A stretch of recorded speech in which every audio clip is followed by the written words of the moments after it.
Physics class 9 chapter number 8 है energy sources and transfer of energy. आज मैं आपको इसका सेक्शन भी स्ट्रक्चर्ड क्वेश्चन में जितने भी न्यूमेरिकल हैं वो तमाम न्यूमेरिकल्स कराऊंगी। काफ़ी ज़्यादा न्यूमेरिकल हैं इस चैप्टर के अंदर और इस चैप्टर के न्यूमेरिकल बहुत इंपॉर्टेंट हैं। इसकी न्यूमेरिकल और वर्क एग्जाम्पल दोनों ही बहुत इंपॉर्टेंट है। न्यूमेरिकल करना स्टार्ट करते हैं। सेक्शन भी स्ट्रक्चर्ड क्वेश्चन का क्वेश्चन नंबर 2 है और हमारा न्यूमेरिकल नंबर 1 है। How much work is needed to move horizontally a body 20 meter by a force of 30 newton. कहते हैं कि एक बॉडी को 20 मीटर के डिस्टेंस तक हॉरिजॉन्टली मूव कराने के लिए फोर्स लगाई जा रही है 30 न्यूटन की। The angle between the body and the horizontal surface is 60 degree. उस बॉडी और हॉरिजॉन्टल सरफेस के दरमियान, जिस सरफेस के ऊपर उसको मूव करा रहे हैं ना, उस सरफेस के दरमियान में 60 का एंगल है। हमें इसके अंदर फाइंड क्या करना है, हमें वर्क डन इसमें फाइंड करना है। ये एक बॉडी है, यहाँ पे इस बॉडी को इस सरफेस के ऊपर मूव करा रहे हैं और इसको मूव कराने के लिए जो फोर्स लगा रहे हैं वो है 30 न्यूटन की, ठीक है। और इसने जो डिस्टेंस या डिस्प्लेसमेंट इसका जो हुआ है वो डी यानी डिस्प्लेसमेंट है 20 मीटर। और ये जो बॉडी है ये इस सरफेस के साथ, इस हॉरिजॉन्टल सरफेस के साथ यानी एक्स एक्सिस के साथ 60 का एंगल बना रही है। तो हमें इसके अंदर वर्क डन फाइंड करना है कि इस बॉडी के ऊपर कितना वर्क डन हो रहा है कि वो 30 न्यूटन की फोर्स की वजह से 20 मीटर का डिस्टेंस कवर कर रही है। डिस्प्लेसमेंट या डी इसके अंदर है 20 मीटर। वो बॉडी 20 मीटर का डिस्टेंस कवर कर रही है, या डिस्प्लेसमेंट जो उस बॉडी का हो रहा है उसके मीन पॉइंट से वो है 20 मीटर। फोर्स उसके ऊपर लग रही है F = 30 न्यूटन। वो बॉडी एक्स एक्सिस के साथ 60 का एंगल बना रही है। तो एंगल यानी थीटा कितना है, थीटा है हमारे पास 60 डिग्री। वर्क डन यानी W हमें फाइंड करना है। फॉर्मूला इसके अंदर यूज होता है W = F × D। डॉट का मतलब क्या होता है, मल्टीप्लाई। F × D कह लें या F × D कह लें। जब ये डॉट होता है इसका मतलब होता है ये दोनों क्वांटिटी जो है वो मल्टीप्लाई हो रही हैं। अच्छा, इसके अंदर क्योंकि हमें एंगल थीटा भी गिवन है और वो एंगल थीटा जो है एक्स एक्सिस के साथ 60 का एंगल बना रहा है, तो इसलिए हमें यहाँ पे फॉर्मूले को थोड़ा सा चेंज करना पड़ेगा। अब ये फॉर्मूला बन जाएगा W = F × D cos theta, यानी F को D से मल्टीप्लाई करेंगे और उसको cos थीटा से मल्टीप्लाई करेंगे, क्योंकि ये बॉडी जो है इस एक्स एक्सिस के साथ एक एंगल बना रही है, थीटा बना रही है, वो एंगल है 60 डिग्री, ठीक है। वरना असल फॉर्मूला ये होता है वर्क डन का, लेकिन जब एंगल बन रहा होता है एक्स एक्सिस के साथ तो फिर फॉर्मूला ये बन जाता है W = F × D cos theta. अब इसका हमें W फाइंड करना है, तो बाकी की वैल्यू सब्स्टिट्यूट कर देते हैं। F हमारे पास कितना है, F है 30 न्यूटन और ये डॉट है, डॉट का मतलब है मल्टीप्लाई। 30 को मल्टीप्लाई करना है डिस्प्लेसमेंट से। डिस्प्लेसमेंट या D हमारे पास है 20 मीटर। 30 को 20 से मल्टीप्लाई करना है और इसको मल्टीप्लाई करना है कॉस थीटा से। कॉस थीटा कितना है हमारे पास, थीटा है 60 डिग्री। W = 30 को 20 से मल्टीप्लाई करेंगे, यह आ जाएगा 600 मल्टीप्लाई बाय कॉस 60 की वैल्यू कैलकुलेटर में देख लीजिए। कॉस 60 की वैल्यू होती है 0.5। 600 को 0.5 से मल्टीप्लाई कर देंगे, हमारे पास वर्क डन या W आ जाएगा 300 जूल। वर्क डन का यूनिट होता है जूल। वर्क डन हो या कोई भी एनर्जी हो उसका यूनिट जूल होता है और इसको हम J से रिप्रेजेंट करते हैं। वर्क डन आ गया 300 जूल। ये हमारा न्यूमेरिकल सॉल्व हो गया। सेक्शन बी स्ट्रक्चर्ड क्वेश्चन का क्वेश्चन नंबर 3 और हमारा न्यूमेरिकल नंबर 2 है। How much work is done. इसके अंदर भी हमें वर्क डन बताना है। If a crate is moved at a distance of 50 meter. अगर एक क्रेट को 50 मीटर के डिस्टेंस पर मूव करें, when a force of 30 Newton is applied along the surface. उस क्रेट को सरफेस के ऊपर मूव करने के लिए जो फोर्स अप्लाई कर रहे हैं वो है 30 न्यूटन, यानी 30 न्यूटन की फोर्स अप्लाई करके एक क्रेट को 50 मीटर के डिस्टेंस तक खींचा जा रहा है, मूव किया जा रहा है। तो हमें बताना है कितना वर्क डन होगा। इस क्रेट को जब 50 मीटर के डिस्टेंस पर 30 न्यूटन की फोर्स लगा के मूव कराया जा रहा है, तो वो सरफेस के ऊपर मूव कर रहा है, लेकिन उसका सरफेस के साथ कोई एंगल इसके अंदर गिवन नहीं है, यानी वो उस सरफेस के साथ 0 एंगल बना रहा है, ठीक है। तो इसमें थीटा कितना है, इसमें थीटा 0 है। इसका डेटा बना के इसको सॉल्व करते हैं। D या डिस्प्लेसमेंट इसके अंदर है 50 मीटर। फोर्स उसके ऊपर अप्लाई हो रही है 30 न्यूटन और जो एंगल है सरफेस के साथ 0 है, ठीक है। थीटा कितना है, 0 है। वर्क डन यानी W हमें इसमें फाइंड करना है। फॉर्मूला क्या होता है वर्क डन का, W = F × D होता है। क्योंकि ये बॉडी जो है अलोंग द सरफेस, ये सरफेस के ऊपर मूव कर रही है, इसलिए इसके फॉर्मूले को हम चेंज कर देंगे। फॉर्मूला हो जाएगा W = F × D cos theta. F, D और cos थीटा की वैल्यू सब्स्टिट्यूट कर देते हैं। F हमारे पास है 30 न्यूटन मल्टीप्लाई बाय D हमारे पास है 50 meter multiply by cos theta, theta कितना है 0, कॉस 0 की वैल्यू होती है 1। आप चाहें तो यहाँ मेंशन कर सकते हैं कॉस 0 इज इक्वल्स टू 1 होता है। और यहाँ भी आप मेंशन कर सकते हैं कि कॉस 60 इज इक्वल्स टू 0.5 होता है। यहाँ पे भी आप इसको मेंशन कर सकते हैं। इन तीनों को मल्टीप्लाई कर लेते हैं। पहले अब हम इसको 30 को 50 से मल्टीप्लाई करेंगे, हमारे पास आ जाएगा 1500 मल्टीप्लाई बाय कॉस 0 की वैल्यू क्या है 1, इसकी जगह हमने लिख दिया 1। तो वर्क डन यानी W will be equals to 1500 joule. Work done will be equals to 1500 joule. ये हमारा सॉल्व हो गया। क्वेश्चन नंबर 3 या न्यूमेरिकल नंबर 2 हमारा सॉल्व हो गया। सेक्शन बी स्ट्रक्चर्ड क्वेश्चन का क्वेश्चन नंबर 4 है और हमारा न्यूमेरिकल नंबर 3 है। What is the work done by Usman if a bar of weight 100 newton is brought by him from A to B then brought back to A। देखिए, एक उन्होंने कहा है उस्मान एक लड़का है, 100 न्यूटन के वेट को एक पॉइंट A से लेके B पर लेके जाता है और फिर B से वापस A पर ले आता है। तो आपको बताना है वर्क डन कितना होगा। ये इस चैप्टर के अंदर हमने पढ़ा है कि वर्क डन जो होता है वो फोर्स और डिस्प्लेसमेंट के मल्टीप्लाई के इक्वल होता है। W is equal to F into D होता है। अब हमें देखना है इसके अंदर डिस्प्लेसमेंट कितना हो रहा है। इसके अंदर हमें गिवन नहीं है, लेकिन इस कंडीशन को देख के हमें मालूम करना है कि डिस्प्लेसमेंट कितना हो रहा है, फिर हम इसका वर्क डन निकालेंगे। इसको सॉल्व करते हैं। देखें, वो पॉइंट A से, इसको आप गौर से देखिए, पॉइंट A से वो उस बार को मूव कर रहा है पॉइंट B तक, ठीक है, पॉइंट A से B तक गया, लेकिन फिर पॉइंट B से वापस A पर ले आया। तो डिस्प्लेसमेंट कितना हुआ, डिस्प्लेसमेंट कितना हो गया, डिस्प्लेसमेंट इसके अंदर हो गया 0। ये इसके अंदर बहुत इंपॉर्टेंट चीज़ है, इसको समझना भी ज़रूरी है कि ये किस तरह से 0 आ रहा है। लेकिन जब एक जगह से दूसरी जगह गए, उस जगह से वापस आ गए तो डिस्प्लेसमेंट 0 हो जाता है। तो इसके अंदर डिस्प्लेसमेंट है 0। तो हम डेटा लिखते हैं, डिस्प्लेसमेंट यानी D इज इक्वल्स टू 0 है। W यानी weight, weight is equals to F, weight या F इसके अंदर है 100 न्यूटन, ठीक है। यहाँ मैंने पहले से लिख दिया था, इसको मैं हटा देती हूँ, ठीक है। डिस्प्लेसमेंट 0 हो रहा है और वेट या F इसके अंदर है वो है 100 न्यूटन। 100 न्यूटन का वेट वो उठा रहा है या फोर्स उसमें अप्लाई हो रही है। हमें इसके अंदर वर्क डन यानी W फाइंड करना है। फॉर्मूला इसके अंदर लिख देते हैं। फॉर्मूला है W is equals to F into D. क्योंकि इसके अंदर हमें कोई एंगल गिवन नहीं है और कोई सरफेस भी गिवन नहीं है, इसलिए हम ये सिंपल फार्मूला यूज़ करेंगे। W will be equals to F into D.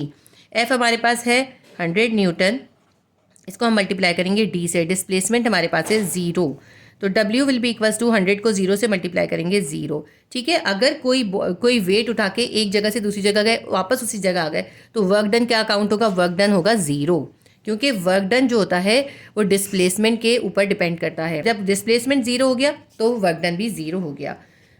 तो ये हमारे पास इसका आंसर आ गया। क्वेश्चन नंबर 4 हमारा सॉल्व हो गया। सेक्शन बी स्ट्रक्चर्ड क्वेश्चन का क्वेश्चन नंबर 6 और हमारा न्यूमेरिकल नंबर 4 है। What will be the kinetic energy of a boy of mass 50 kilogram driving a bike with velocity of 2 meter per second. इसके अंदर आपको काइनेटिक एनर्जी फाइंड करनी है, जबकि एक लड़का जिसका मास 50 किलोग्राम है वो 2 मीटर पर सेकेंड की वेलोसिटी से बाइक को ड्राइव कर रहा है, ठीक है। अगर बाइक की वेलोसिटी 2 मीटर पर सेकेंड है और लड़के का मास 50 किलोग्राम है, तो आपको बताना है काइनेटिक एनर्जी कितनी होगी। बॉय का मास यानी M will be equals to, M है 50 kg, मास हमेशा kg में होता है, अगर ये kg में ना हो ग्राम में हो तो इसको kg में कन्वर्ट करते हैं। बाइक की वेलोसिटी कितनी है, V is equals to 2 meter per second, ms -1। Kinetic energy यानी के हमें फाइंड करनी है। काइनेटिक एनर्जी का फॉर्मूला होता है के is equals to half mv²।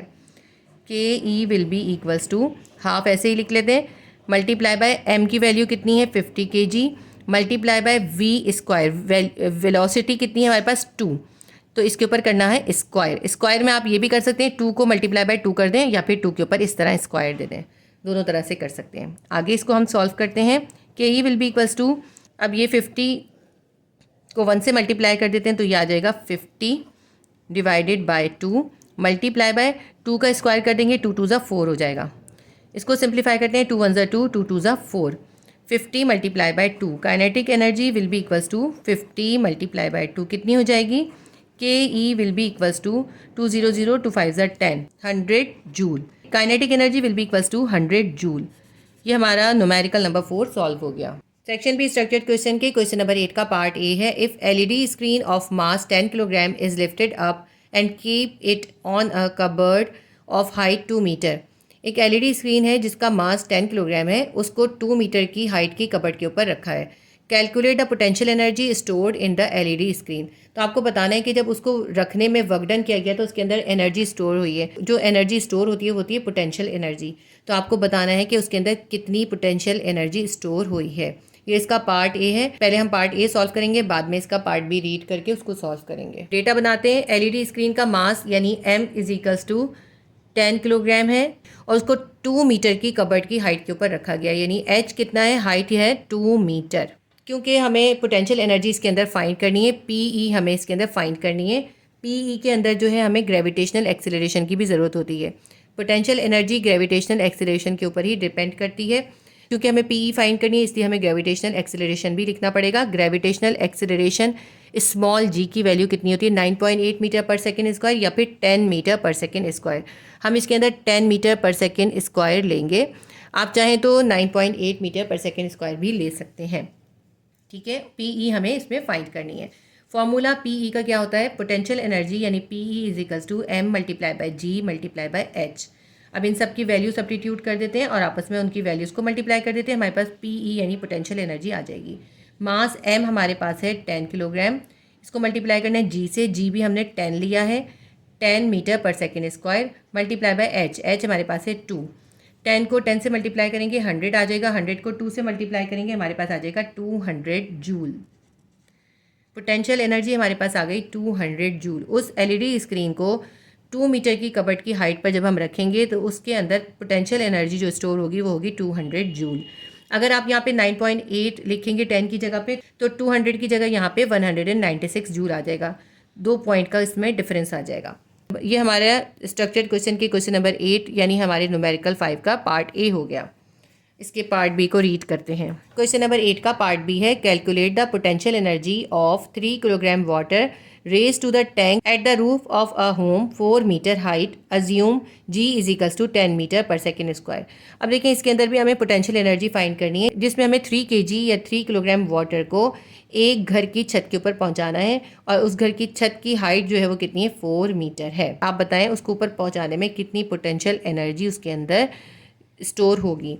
और इसके अंदर हमें कहा है कि स्मॉल जी आपको 10 मीटर पर सेकेंड स्क्वायर लेना है, क्योंकि इसके अंदर भी स्मॉल जी 10 मीटर पर सेकेंड स्क्वायर उन्होंने गिवन किया, इसीलिए हमने पार्ट ए के अंदर भी 10 मीटर पर सेकेंड स्क्वायर लिया था। तो क्वेश्चन नंबर 8 का बी पार्ट करते हैं। ये हमारा न्यूमेरिकल नंबर 5 है, तो हम 5 का बी करते हैं। मास जो है वाटर का m = 3 किलोग्राम, छत की जो हाइट है वो है 4 मीटर, 4 मीटर।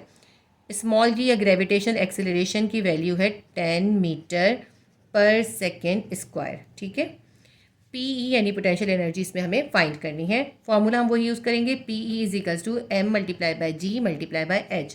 अब हम पीई फाइंड कर लेते हैं इन सब की वैल्यूज़ को सब्स्टिट्यूट करके। m हमारे पास है 3 किलोग्राम, g हमारे पास है 10 मीटर पर सेकेंड स्क्वायर और h यानी हाइट हमारे पास है 4 मीटर। इन सबको मल्टीप्लाई कर लेते हैं तो हमारे पास पीई आ जाएगा 10 3 = 30, 30 को 4 से मल्टीप्लाई करेंगे आ जाएगा हमारे पास 120 जूल। Potential energy = 120 joule. ये हमारा न्यूमेरिकल नंबर 5 या क्वेश्चन नंबर 8 का पार्ट बी भी सॉल्व हो गया। हमने क्वेश्चन नंबर 8 के पार्ट ए बी दोनों कर लिए। सेक्शन बी स्ट्रक्चर्ड क्वेश्चन का क्वेश्चन नंबर 17 करेंगे। ये हमारा न्यूमेरिकल नंबर 6 है। Calculate the efficiency of a machine which consume 200 joule of energy and performs 50 joule of work. एक मशीन है, आपको उसकी एफिशिएंसी कैलकुलेट करनी है, जबकि उस मशीन के अंदर जो एनर्जी दी जा रही है वो है 200 जूल और उससे जो काम परफॉर्म हो रहा है वो है 50 जूल। यानी उस मशीन के अंदर जो एनर्जी दी जा रही है वो कहलाता है इनपुट। इनपुट है 200 जूल और उससे जो आउटपुट मिल रहा है यानी उसकी जो परफॉर्मेंस है, आउटपुट हमारे पास है 50 जूल और हमें उसकी एफिशिएंसी फाइंड करनी है। डेटा बनाते हैं, इसको फाइंड करते हैं। इस चैप्टर के तमाम न्यूमेरिकल बहुत इजी हैं और मोस्ट इंपॉर्टेंट चैप्टर है। इस चैप्टर के आपने तमाम न्यूमेरिकल्स करने हैं और तमाम वर्क एग्जाम्पल करनी है और अगर सेल्फ असेसमेंट के अंदर भी कोई न्यूमेरिकल है तो वो भी कर लीजिएगा, क्योंकि इस चैप्टर से एक न्यूमेरिकल आपका फाइनल एग्जाम में लाजमी तौर पर आता है। न्यूमेरिकल नंबर 6 का डेटा बनाते हैं। इनपुट यानी मशीन को जो एनर्जी दी जा रही है E1 = 200 जूल और आउटपुट उस मशीन से जो आउटकम हो रहा है वो है E2, वो है 50 जूल। एफिशिएंसी हमें इसके अंदर फाइंड करनी है। एफिशिएंसी का इस तरह से ये सिंबल होता है, ये हमें फाइंड करनी है। एफिशिएंसी का फॉर्मूला हम यूज़ करेंगे efficiency is equals to output divided by input multiply by 100। Efficiency की जगह हम लिखेंगे जो एन जैसा साइन होता है, साइन लिखेंगे और आउटपुट हमारे पास होता है E2 को हम E1 से डिवाइड करेंगे, मल्टीप्लाई कर देंगे 100 से।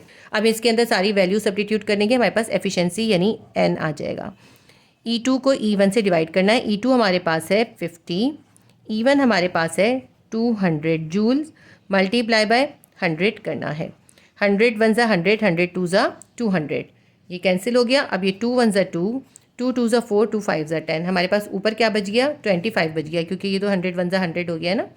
तो 25 को 1 से मल्टीप्लाई करेंगे, एफिशिएंसी हमारे पास आ जाएगी 25%।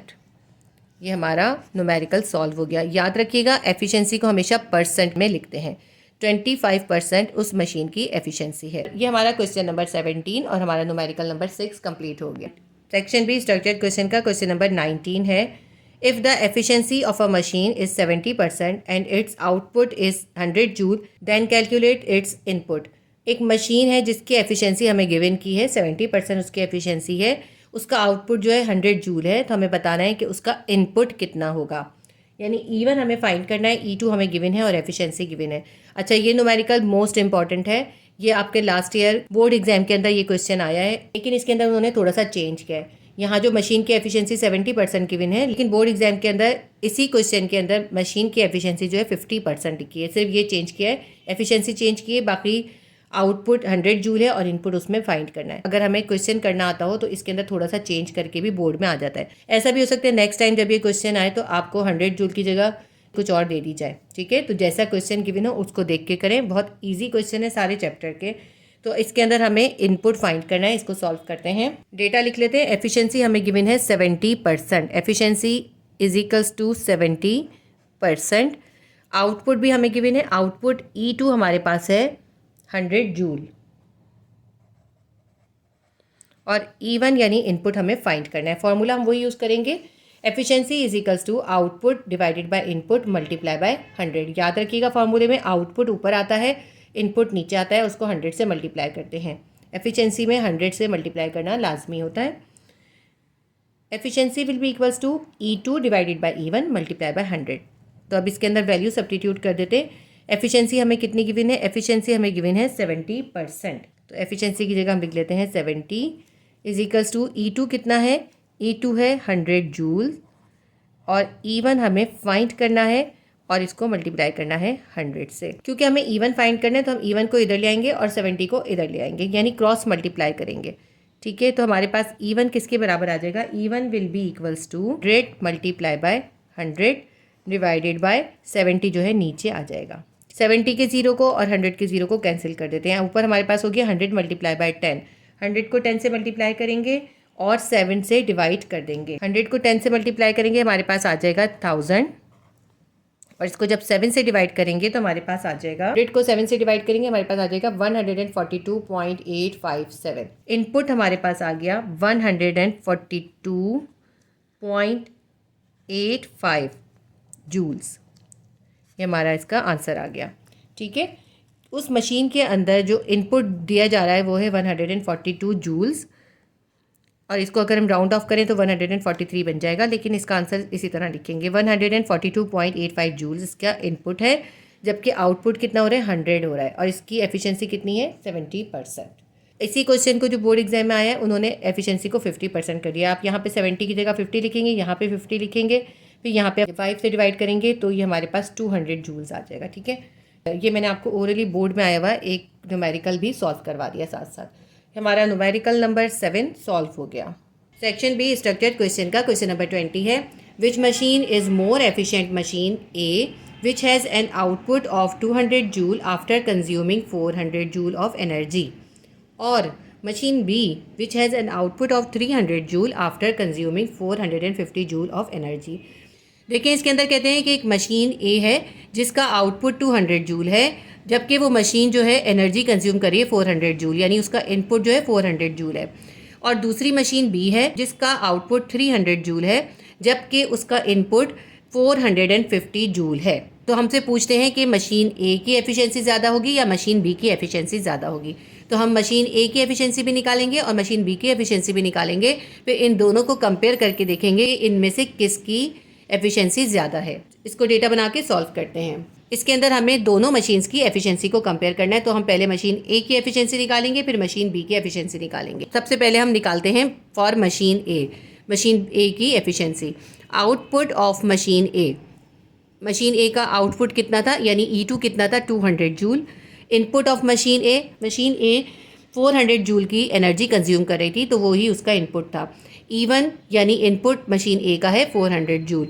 एफिशिएंसी ऑफ मशीन ए हम फाइंड करेंगे। फॉर्मूला क्या होता है, efficiency is equals to output divided by input multiply by 100। वही जो फॉर्मूला हमने लास्ट क्वेश्चन में यूज़ किया था वही हम इस क्वेश्चन में यूज़ करेंगे। Efficiency is equals to E2 divided by E1 multiply by 100। अब इसके अंदर वैल्यू सब्स्टिट्यूट करते हैं तो मशीन ए की एफिशिएंसी हमें मालूम हो जाएगी। E2 हमारे पास है 200 जूल और E1 हमारे पास है 400 जूल। इसको मल्टीप्लाई करेंगे 100 से। इसको हम सिंप्लीफाई कर लेते हैं। 200 1 ज़ा 200, 200 2 ज़ा 400 हो जाएगा। 2 1 ज़ा 2, 2 5 ज़ा 10, 0 का 0। 50 को 1 से मल्टीप्लाई करेंगे, हमारे पास आ जाएगा 50%। एफिशिएंसी को हमेशा परसेंट में लिखते हैं, तो इस मशीन ए की एफिशिएंसी है 50%। अब हम मशीन बी की एफिशिएंसी निकालते हैं। For machine B, output of machine B E2 कितना था, 300 जूल। तो मशीन बी का आउटपुट यानी E2 है 300 joule. Input of machine B यानी E1 कितना है, मशीन बी एनर्जी कंज्यूम कर रही थी 450 जूल्स, तो E1 है हमारे पास 450 जूल्स। अब देखें इसका इनपुट भी ज़्यादा है और आउटपुट भी ज़्यादा है। अब देखते हैं इसकी एफिशिएंसी कितनी निकलती है। एफिशिएंसी ऑफ मशीन भी हमें फाइंड करनी है। फॉर्मूला हम यही वाला यूज़ करेंगे, लेकिन क्योंकि इसी क्वेश्चन में हमने एक बार ये फॉर्मूला लिख लिया, इसलिए यहाँ पे हम सिर्फ शॉर्ट लिख लेंगे। तो efficiency will be equals to E2 divided by E1 multiply by 100। Efficiency will be equals to E2 की वैल्यू क्या है, 300 जूल मशीन बी के लिए है ना ये वैल्यू, और E1 हमारे पास है 450 जूल मल्टीप्लाई बाय 100। अब इसको हम सिंप्लीफाई करते हैं। इन दोनों को पहले हम सिंप्लीफाई कर लेते हैं। 10 1 ज़ा 10, 0 का 0, 10 4 ज़ा 40, 10 5 ज़ा 50, 45 आ गया। 45 और 300 को सिंप्लीफाई कर लेते हैं। इसको हम 3 से सिंप्लीफाई कर लेते हैं। 3 1 ज़ा 3, 3 5 ज़ा 15, 3 1 ज़ा 3, 0 का 0। अब यहाँ पे 15 है, तो 5 3 ज़ा 15, 5 2 ज़ा 10। ऊपर हमारे पास 2 है, यहाँ पे है 100 और नीचे है 3। 100 को 2 से मल्टीप्लाई करेंगे, हमारे पास आ जाएगा 200। 200 को 3 से डिवाइड कर देंगे तो हमारे पास आ जाएगा 66.6%। तो मशीन बी की एफिशिएंसी हमारे पास निकली है 66.6%। आप इसको जो है कैलकुलेटर से डिवाइड कर लीजिएगा। दोनों में से जिस मशीन की एफिशिएंसी ज़्यादा है वही मशीन जो है मोर एफिशिएंट है। इसमें हम देखते हैं मशीन ए की 50% है और मशीन बी की है 66.6%। मशीन बी की एफिशिएंसी ज़्यादा है, इसलिए मशीन बी ही मोर एफिशिएंट है। हम रिजल्ट लिख लेते हैं।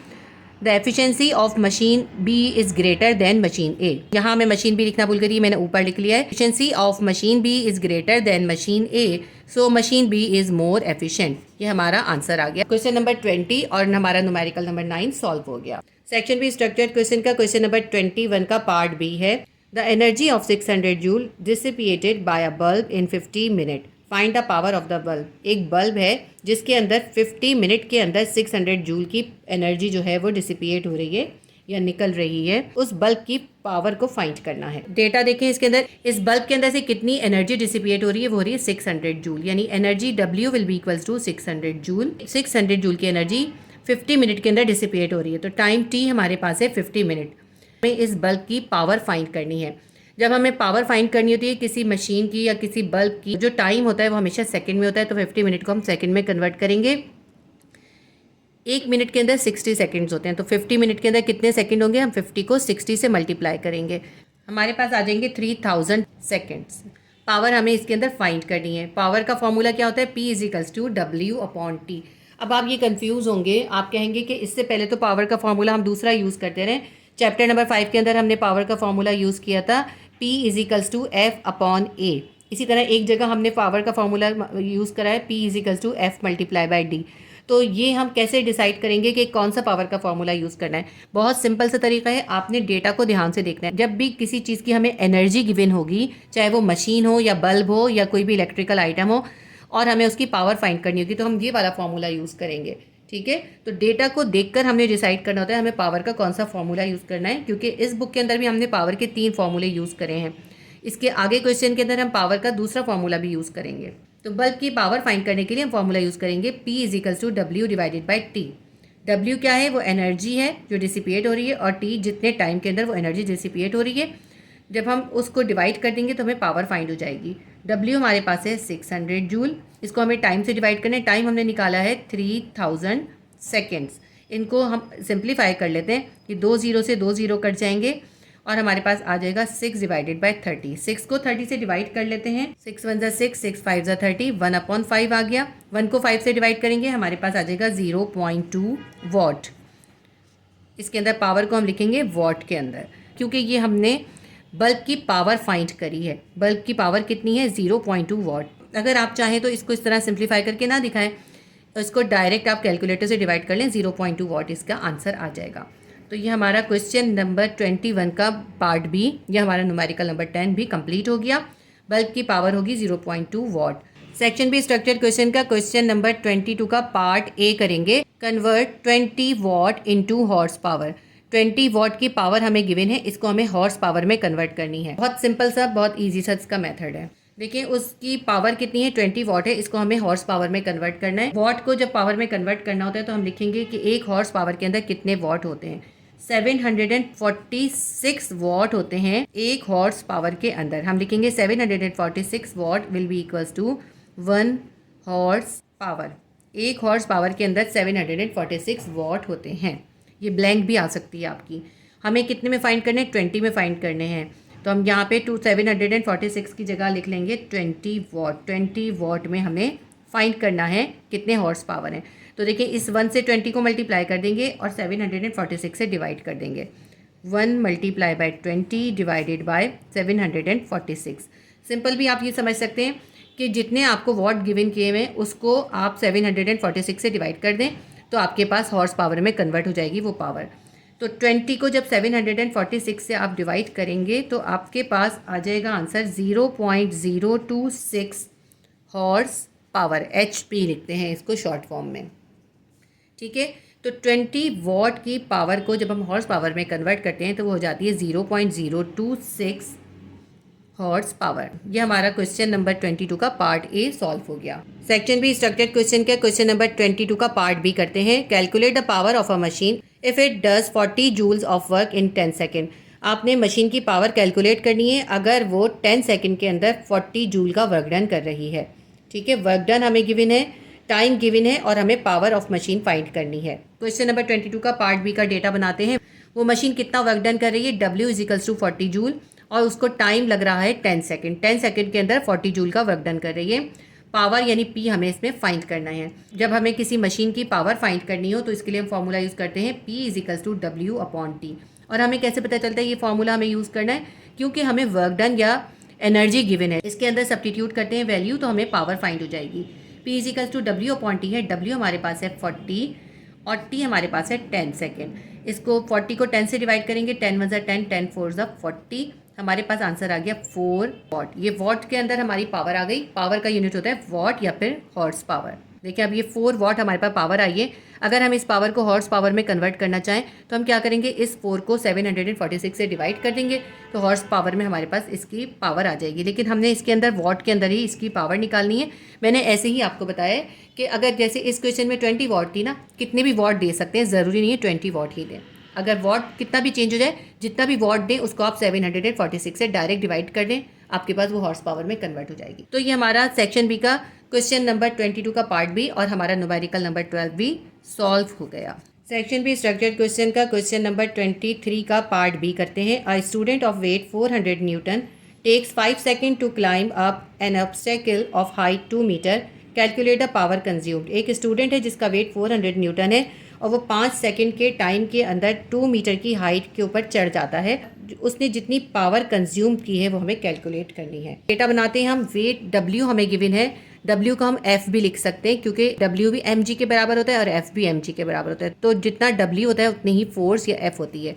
तो इसका वेट यानी F इजिकल्स टू 400 न्यूटन, ठीक है, यहाँ पे हम W नहीं लिखेंगे बल्कि F लिखेंगे, क्योंकि इन क्वेश्चंस के अंदर W जो है वो वेट को रिप्रेजेंट नहीं करता बल्कि वर्क डन को रिप्रेजेंट करता है। इसलिए हम यहाँ पे वेट को W से शो नहीं करेंगे बल्कि F से शो करेंगे, और यहाँ से हम इसको W हटा देते हैं। वेट यानी F कितना है, 400 न्यूटन है। वो स्टूडेंट जिसका वेट या उसकी फोर्स जो है 400 न्यूटन है, वो 2 मीटर की हाइट पे 5 सेकंड में चढ़ रहा है। तो डिस्टेंस यानी D हमारे पास है 2 मीटर और टाइम उसको लग रहा है T = 5 सेकंड।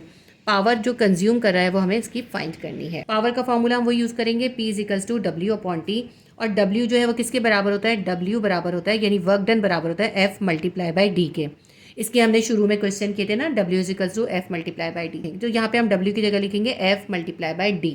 तो फॉर्मूला क्या बन जाएगा, P = W की जगह F × D आ जाएगा और T ऐसे ही रहेगा। तो हमारे पास फॉर्मूला बन जाएगा P = F × D / T। ये जो W था इसकी वैल्यू थी F × D, तो हमने W की जगह पे यहाँ पे F × D लिख लिया। ऐसा हमने क्यों करा है, क्योंकि हमें यहाँ पे W यानी वर्क डन गिवन नहीं था। यहाँ W का मतलब वेट नहीं है बल्कि वर्क डन है। वर्क डन गिवन नहीं था और वर्क डन को कैसे निकालते हैं, F को D से मल्टीप्लाई करते हैं। F और D गिवन था। ये मोस्ट इंपॉर्टेंट क्वेश्चन है ये। इस तरह की जितनी भी वर्क एग्जाम्पल हो उनको भी ज़रूर कीजिएगा। इस फॉर्मूले के अंदर वैल्यू सब्स्टिट्यूट करेंगे, पावर फाइंड हो जाएगी। P = F की वैल्यू है 400 न्यूटन, हमें इसको मल्टीप्लाई करना है D से। D हमारे पास है 2 मीटर और टाइम हमें कितना गिवन है, टाइम हमें गिवन है 5 सेकेंड। इसको हम 5 से डिवाइड करेंगे। 5 1 = 5, 5 8 = 40 और 0 का 0। ठीक है, 80 × 2 आ गया। 80 को 2 से मल्टीप्लाई करें, 2 0 0, 2 8 = 16, 160 वाट इसकी पावर है। स्टूडेंट कितनी पावर कंज्यूम करे, 160 वाट की पावर कंज्यूम कर रहा है। तो ये हमारा क्वेश्चन नंबर 23 का पार्ट बी और हमारा न्यूमेरिकल नंबर 13 भी कंप्लीट हो गया। देखिए कितने सारे क्वेश्चन है। मैंने आपसे कहा था ना इस चैप्टर के बहुत ज़्यादा क्वेश्चन है। 13 क्वेश्चन हमारे हो गए। अब हमारा लास्ट 14 क्वेश्चन हम करेंगे। सेक्शन बी स्ट्रक्चर्ड क्वेश्चन का क्वेश्चन नंबर 24 का पार्ट बी है। If a machine consume 250 joule of energy per hour then what will be its power. कहते हैं कि एक मशीन है जो कि 250 जूल की एनर्जी 1 घंटे में कंज्यूम कर रही है, उसकी पावर हमें बतानी है। क्वेश्चन नंबर 24 बी का डेटा बनाते हैं। वो मशीन जो एनर्जी कंज्यूम कर रही है वो है W = 250 जूल। टाइम उसको कितना लग रहा है, 1 आवर लग रहा है और हमें पावर इसकी फाइंड करनी है। लेकिन देखिए 1 आवर जो है हम इसमें यूज़ नहीं कर सकते टाइम के लिए, क्योंकि इस फॉर्मूले के अंदर हमें टाइम सेकंड में चाहिए होता है। हमेशा हम जूल को सेकंड से डिवाइड करते हैं तो फिर हमें पावर फाइंड होती है। तो 1 आवर को हम सेकंड में कन्वर्ट करेंगे। 1 घंटे के अंदर कितने सेकंड होते हैं, 3600 सेकंड होते हैं, या यूँ समझ लीजिए 1 घंटे के अंदर 60 मिनट होते हैं, 60 मिनट के अंदर 60 सेकंड होते हैं। 60 × 60 = 3600 सेकंड, यानी 1 घंटे में 3600 सेकंड्स हैं। पावर हमें फाइंड करनी है। फॉर्मूला हम वो यूज़ करेंगे, P = W/T। पावर यानी P will be equals to W हमारे पास कितना है, 250 जूल। 250 जूल को हम डिवाइड करेंगे टाइम से। टाइम हमारे पास है 3600 सेकेंड। इसको हम डिवाइड कर लेते हैं, 0 से 0 काट देंगे। 25 को 360 से डिवाइड कर लेते हैं हम। कैलकुलेटर से डिवाइड कर लीजिएगा इसको, हमारे पास आ जाएगा 0.694 वाट। उस मशीन की पावर है 0.694 वाट। ये हमारा लास्ट क्वेश्चन 24 बी यानी हमारा न्यूमेरिकल नंबर 14 भी कंप्लीट हो गया। हमने इस चैप्टर के तमाम न्यूमेरिकल कंप्लीट कर लिए। आप इसकी वर्क एग्जांपल भी ज़रूर कीजिएगा। अगर ये न्यूमेरिकल आपको समझ में आए हैं और यूज़फुल रही है ये वीडियो आपके लिए, तो वीडियो को लाइक कर दीजिएगा और अपने फ्रेंड्स के साथ, अपने क्लासमेट्स के साथ इसको शेयर कीजिए, क्योंकि आप दूसरों के लिए आसानी पैदा करेंगे, अल्लाह ताला आपके लिए आसानी पैदा फरमाएगा। तो अगर आप इसी तरह की हेल्पफुल वीडियोज़ देखना चाहते हैं तो वीडियो को लाइक कीजिए, शेयर कीजिए और सब्सक्राइब कर लीजिए। अल्लाह हाफिज़।